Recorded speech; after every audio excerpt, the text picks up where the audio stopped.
देखिए, जो हमारे पास में फ़ोन है, ये फ़ोन है सैमसंग का SM125F यानी A125F। तो सैमसंग का ये जो A125F मॉडल है, ये मीडियाटेक वेरिएंट है, मतलब इसके अंदर मीडियाटेक का CPU लगा हुआ है।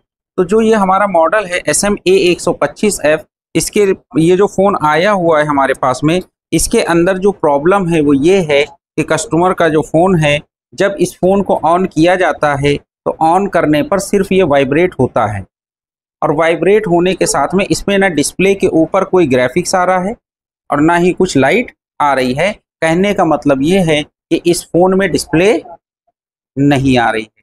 अब बात यह है कि अगर इस फ़ोन के अंदर डिस्प्ले नहीं आ रही है तो हम लोग इसको कैसे चेक करें, और क्या चीज़ें पहले चेक करें और क्या चीज़ें बाद में चेक करें, और कैसे हम इसकी प्रॉब्लम को ढूंढें और इसको कैसे रिपेयर करें। तो सबसे पहले हमको ये जजमेंट लेना होगा कि ये जो फ़ोन है, इस फ़ोन के अंदर ये फ़ोन चालू है या नहीं है।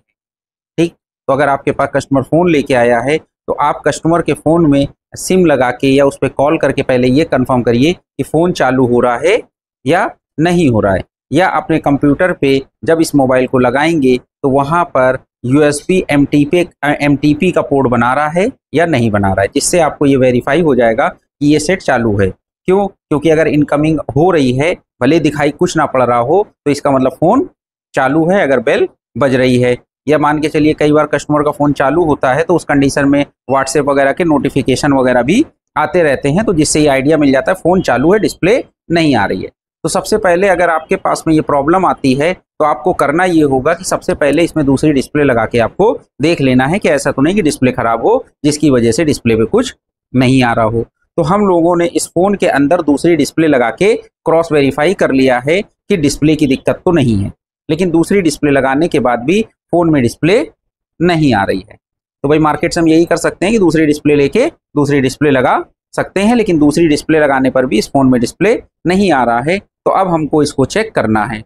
तो चेक करने के लिए हम सबसे पहले चलते हैं इसके मदरबोर्ड के ऊपर।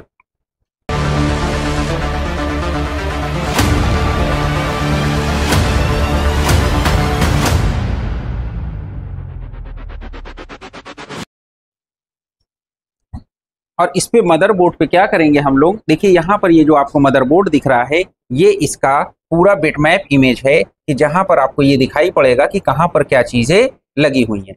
यहाँ पर ये जो आपका कनेक्टर दिख रहा है, कनेक्टर है CN6000। कौन सा कनेक्टर है? CN6000। यहाँ पर आपकी डिस्प्ले लगेगी। इसके बगल में देखिए यहाँ पर क्या है, ये आपका बैटरी कनेक्टर हो गया, जहां पर आपकी बैटरी लगेगी। तो ये डिस्प्ले कनेक्टर हो गया, ये बैटरी कनेक्टर हो गया। अब हमें क्या करना है कि बोर्नियो के अंदर हमारे पास एक ऑप्शन होता है कि अगर हमको हमारे फ़ोन के अंदर जो प्रॉब्लम्स आ रही है उस प्रॉब्लम का हमें शॉर्टकट तरीका चाहिए, सोल्यूशन चाहिए, तो हम लोग क्या करेंगे, बोर्नियो के अंदर जो हमारा LCD सेक्शन का सोल्यूशन है हम उसको देखेंगे। तो उसके लिए क्या होगा कि ये जो बोर्नियो है, बोर्नियो हमको ये बताएगा कि इस फ़ोन के अंदर सबसे पहले CPU से डेटा लाइनें आती हैं। तो जो डेटा लाइनें होती हैं उसको मीपी लाइन बोलते हैं। तो यहाँ पर बोर्नियो ने हमको यहाँ पर मीपी लाइनें दिखा दी कि ये मीपी लाइनें हैं। उसके बाद में क्या है कि हमारे फ़ोन को काम करने के लिए जो हमारी डिस्प्ले है, डिस्प्ले को काम करने के लिए कुछ एक वोल्टेजेस भी चाहिए।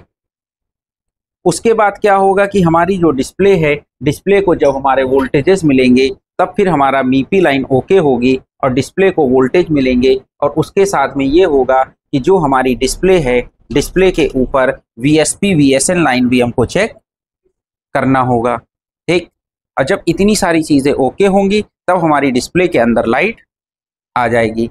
तो सबसे पहले हमें क्या करना है कि डिस्प्ले से रिलेटेड हमारी जितनी भी पिनें हैं, डिस्प्ले से रिलेटेड बाकी पिनों को अभी हमको छोड़ देना है।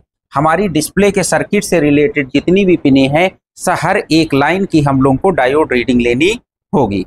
और डायोड रीडिंग लेने के लिए हमें करना ये होगा कि मल्टीमीटर को डायोड रेंज पे लगा लेंगे, और डायोड रेंज पे लगाने के बाद अगर आप यहाँ से देखें तो नीचे से 1 2 3 4 5 6, नीचे से 6 लाइनें हमको ये दिख रही, ऊपर अगर हम देखें तो 4 लाइनें ये दिख रही, तो टोटल 10 लाइनें हो गई मीपी की।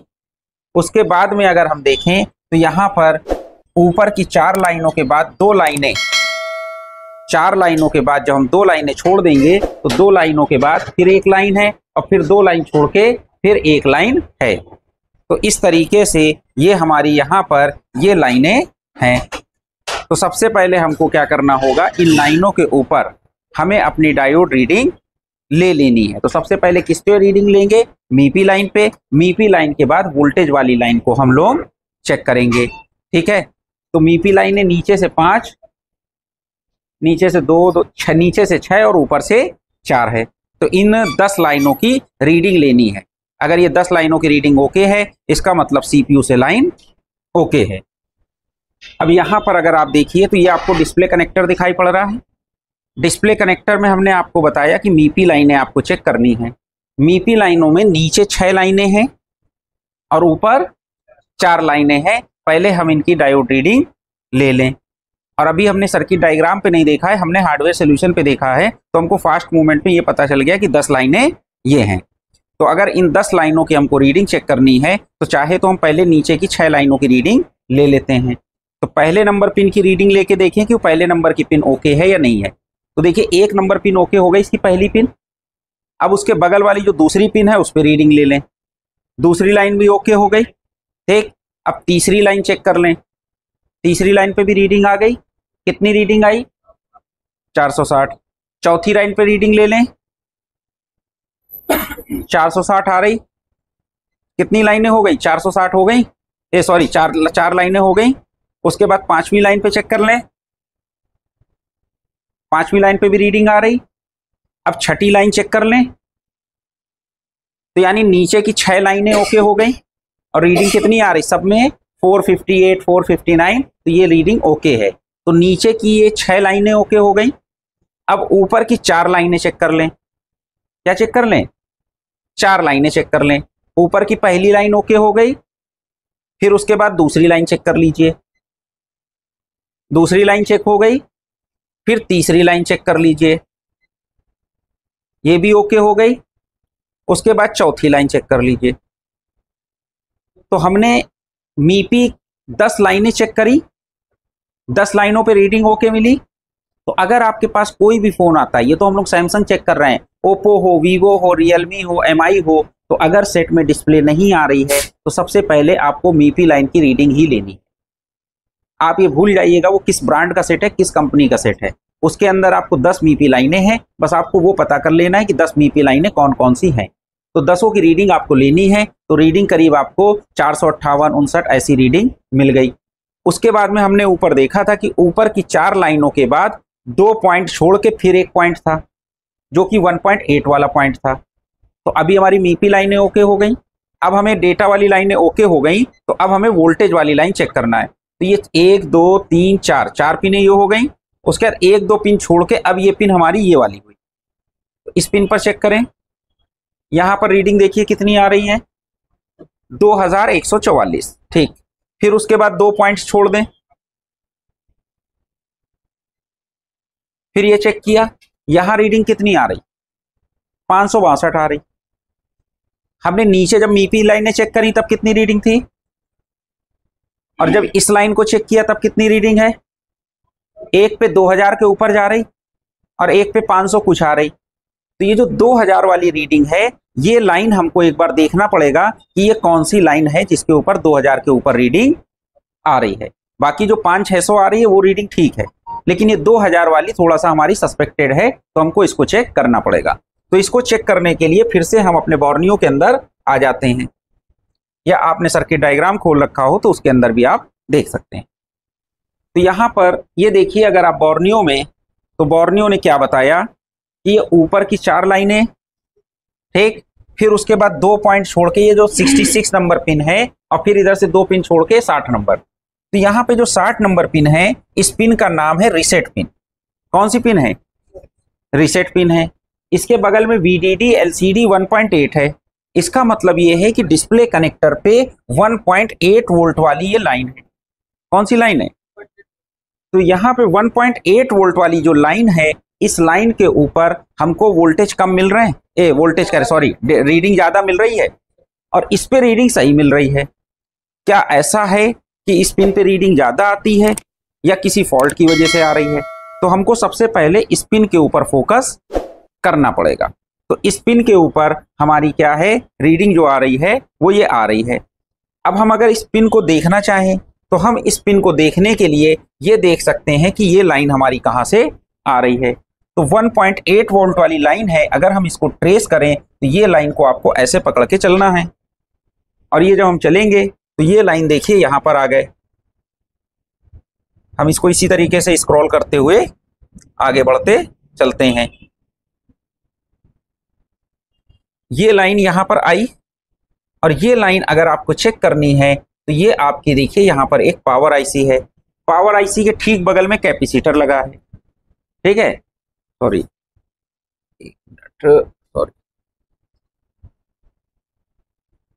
ये हमारा सीपीयू है, बैक साइड वाला एरिया है। तो ये सीपीयू के बगल में कैपेसिटर पे भी हम वोल्टेज चेक कर सकते हैं।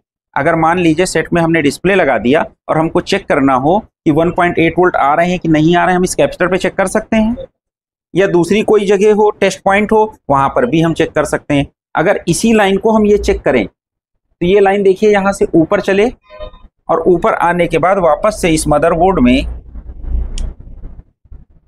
ये देखिए ये पावर आईसी है। कौन सी है? पावर आईसी के पास हम लोग कौन सी चेक कर रहे थे? VDD LCD. कौन सा चेक कर रहे थे? इस पावर आईसी की किनारी वाले बॉल से जो सप्लाई निकल रही है वो इस कंपोनेंट्स पर आ रही है, यानी हम इस कंपोनेंट पर भी चेक कर सकते हैं या सीपीयू के पास भी चेक कर सकते हैं। तो चेक करने का तरीका ये होगा कि हम लोग सेट को ऑन करें, और ऑन करने के बाद यहाँ पर वोल्टेज चेक करें कि यहाँ पर वोल्टेज आ रहे हैं कि नहीं आ रहे हैं। अगर यहाँ पर वोल्टेज आ रहे हैं तो इसका मतलब वोल्टेज वहाँ भी आएंगे, या अगर हम वहाँ पर मल्टीमीटर की प्रोब लगा सकते हैं तो वहाँ पर भी चेक कर सकते हैं। तो चाहे वहाँ चेक करिए और चाहे यहाँ पर चेक करिए। तो क्या किया जाए, यहाँ वोल्टेज चेक किया जाए, और वोल्टेज आपको कब मिलेगा? जब सेट को आप ऑन करेंगे। तो ऑन करने के बाद हमको इस पॉइंट के ऊपर वोल्टेज चेक करना है। अभी हम लोग क्या चेक कर रहे थे? Diode reading. तो डायोड रीडिंग कब चेक करी जाती है? ऑफ कंडीशन में, मतलब जब सेट में कोई भी बैटरी चार्जर या पावर सप्लाई नहीं लगी होती है, तो वो हमारी कूल टेस्टिंग हो जाती है कि कोई भी सप्लाई नहीं लगी हुई है, हमने रीडिंग चेक कर ली। बाकी आपको जब सप्लाई दे के चेक करेंगे तो वो हमारी हॉट टेस्टिंग होगी। तो अभी हमको क्या करना है कि जो पावर आईसी के ठीक कोने पे दो कैपेसिटर दिखाई पड़ रहे हैं, इस कैपेसिटर के बगल में ये कंपोनेंट है, इस पॉइंट पर हमको वोल्टेज चेक करना है। ठीक, तो अभी हम लोग इसको कैमरे पे देख लेते हैं कि ये इस पॉइंट पे क्या वोल्टेज आ रहा है या क्या वोल्टेज नहीं आ रहा है। अब यहाँ पर ये देखिए, ये अभी माइक्रोस्कोप के नीचे हमने मदरबोर्ड रखा। तो अभी जब हम लोग ने लेआउट में उसमें देख रहे थे तो वहां पर हमको ये पता चला था कि यहाँ से इस कोने से जो सप्लाई हमारी निकलती है वो सप्लाई कहाँ पर आती है? यहाँ पर आती है। तो हम यहाँ पर चेक कर सकते हैं। अगर यहाँ पर चेक किया, वोल्टेज मिल गए, तो इसका मतलब पावर आईसी ने डिस्प्ले को 1.8 वोल्ट दे दिए। अगर यहाँ पर वोल्टेज नहीं आए तो हम ये समझेंगे कि पावर आईसी ने वोल्टेज डिस्प्ले के लिए नहीं बनाए। तो यहाँ पर हमको इस पॉइंट्स पर चेक करना है, यही अभी हम लोग ने देखा था। ठीक, तो हमें इस पॉइंट पर चेक करना है। उसके लिए हम लोग सेट को क्या करते हैं, पहले ऑन कर लेते हैं। पॉइंट्स तो हमको क्लियर दिख रहा है, जहां पे हमको मल्टीमीटर की प्रॉब लगानी है। तो मल्टीमीटर की प्रॉब इस वाले पॉइंट पे लगानी, नीचे वाले पे नहीं। ठीक है ना, आईसी के साइड में। अभी यहां पर देखिए, मल्टीमीटर से हमने सेट को ऑन किया। ऑन करने पर वोल्टेज कितना मिल रहा है? 0.910। इसका मतलब कितना वोल्टेज हुआ? 1 वोल्ट से कम, जबकि यहां वोल्टेज कितना आना चाहिए था? 1.8। तो ये वोल्टेज कम आ रहा है। तो पहली फॉल्ट तो हमको ये मिली कि इस पॉइंट्स की जीआर वैल्यू हमको गड़बड़ मिली थी, ये जो लाइन जा रही थी। अब अगर हम चाहें तो इसमें से बैटरी या चार्जर हटा के एक बार हम यहां पर भी जीआर ले सकते हैं कि नहीं ले सकते हैं? तो ले सकते हैं। तो हमने मल्टीमीटर को किस रेंज पे लगा लेंगे? डायोड मोड पे। और डायोड मोड पे लगाने के बाद इस पॉइंट पे भी हम एक बार जीआर ले लेते हैं, लेकिन उस कंडीशन में हमें चार्जर वगैरह हटा देना है। ठीक, अभी अगर हम देखें तो इस पॉइंट पे हमको जीआर सही मिल रही है कि नहीं मिल रही है? लेकिन वहां पर जीआर ज्यादा मिल रही है। लेकिन अगर हम यहां पर वोल्टेज देखते हैं, क्या करते हैं? तो लेकिन वोल्टेज हमको यहाँ पर सही मिलने चाहिए, ठीक है, लेकिन वोल्टेज हमको कम मिल रहे हैं। तो वोल्टेज कितना मिलना चाहिए? 1.8। तो फिर से हम लोग मल्टीमीटर को वोल्ट रेंज पे लगा लें और एक बार फिर से चेक कर लें कि यहाँ इस पॉइंट पे वोल्टेज आ रहे हैं या नहीं आ रहे हैं। अभी हम लोगों ने फिर से सेट को ऑन किया है, अब इस पॉइंट पे फिर से वोल्टेज चेक करते हैं। अभी भी देखिए वोल्टेज कम आ रहा है। ये वोल्टेज, जबकि अगर आप कोई ओके सेट चेक करेंगे तो इस जगह पर 1.8 वोल्ट आता है। बात समझ में आई? अब इसके लिए तरीका क्या है? या तो हम लोग एक काम कर सकते हैं, अब वो काम क्या कर सकते हैं बात समझिएगा। या तो अगर ये पावर आईसी कम वोल्टेज निकाल रही है तो हम पावर आईसी बदल दें। क्या करें?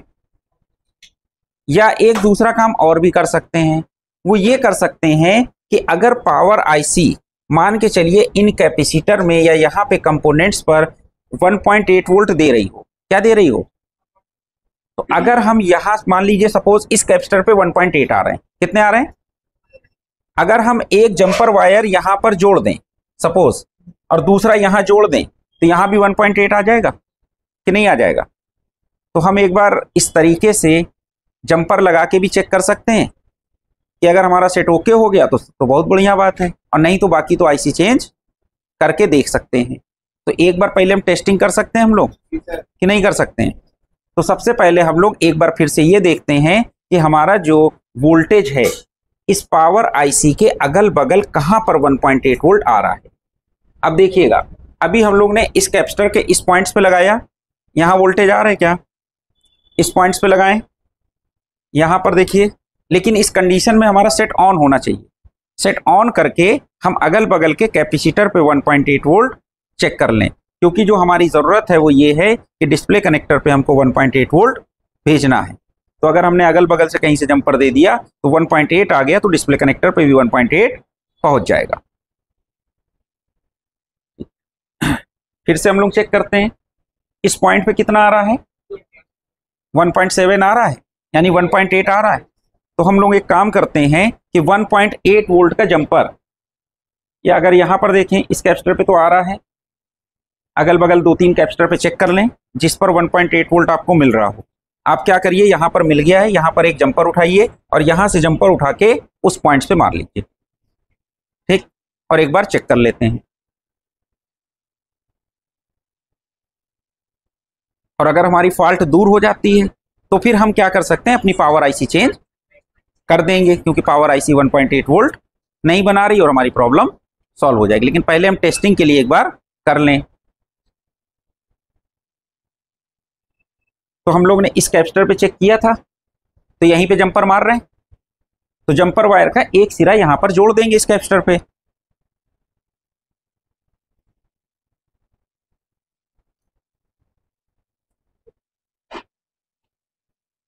तो जंपर वायर के ऊपर का थोड़ा सा जो हमारा लाल कलर का इंसुलेशन होता है वो हटा लें, ठीक है।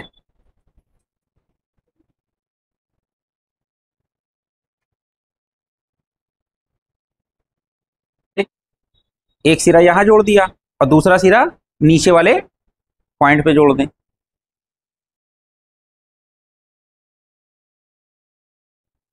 देखिए आपको पॉइंट्स दिख रहा है भैया, ठीक है। तो यहीं पर हम लोग चेक कर रहे थे, तो वहीं पर हमको जंपर वायर लगा देना है। और ये ध्यान रखना है कि जिस पॉइंट पे जंपर लगाना है वहीं पे जंपर लगे, दूसरी जगह पे ना लग जाए या शॉर्टिंग वगैरह ना हो जाए। और जंपर लगाने के बाद आप आईपीएस से, थिनर से, जो भी आप यूज करते हैं, प्रॉपर इसको क्लीन कर लें कि वहां पर आपका कोई पीपीडी पेस्ट वगैरह या सोल्डर वगैरह लगा ना रह जाए। जितना सफाई से आप काम करेंगे तो उतना अच्छा रहेगा, नहीं तो काम कुछ और कर रहे होंगे, प्रॉब्लम कुछ और खड़ी हो जाएगी कि पता चला इस रांगा वगैरह थोड़ा साइड वाइड में टच हो गया, पता चला सेट डेड हो गया या कुछ प्रॉब्लम आ गई।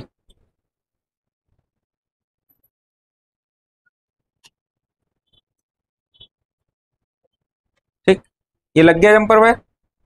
अब एक बार हम लोग इस फोन को चालू करके देख लेते हैं।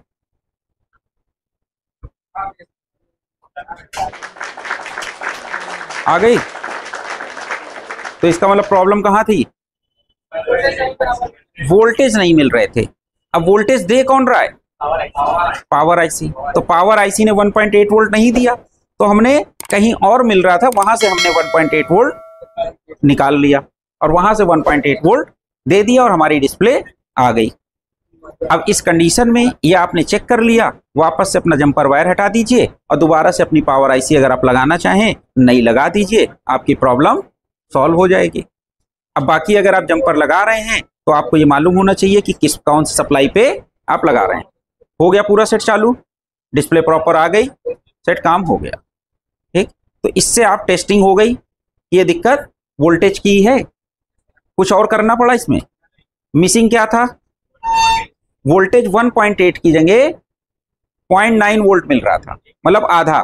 उस वजह से डिस्प्ले काम नहीं कर रही थी, ये सेक्शन काम नहीं कर रहा था। बात समझ में आ गई? तो अगर वो 1.8 वोल्ट की लाइन, जैसे मान के चलिए कि उस लाइन पे मतलब ज्यादा लोड वाली लाइन नहीं है, तो आप उससे जोड़ सकते हैं, कोई दिक्कत नहीं, काम हो जाएगा। ठीक है ना। अगर लो एम्पियर वाली लाइन है, लो एलडीओ है बहुत ज्यादा, उस पर कम एम्पियर है, तो आप ज्यादा लोड डालेंगे तो फिर हमारी पावर आईसी का वो सेक्शन भी काम करना बंद कर सकता है। बाकी अगर लाइन पे, उस लाइन पे ज्यादा लोड नहीं है, तो आप वहां से भी जंपर दे देंगे तो आपका काम हो जाएगा। बाकी आप प्रॉपर काम करना चाहें, कस्टमर आपको पैसे दे रहा है, आप काम करना चाहें तो आप प्रॉपर आईसी चेंज करके कस्टमर का सेट ओके करके दे दीजिए। बाकी प्रॉब्लम सॉल्व हो चुकी है। ठीक है ना।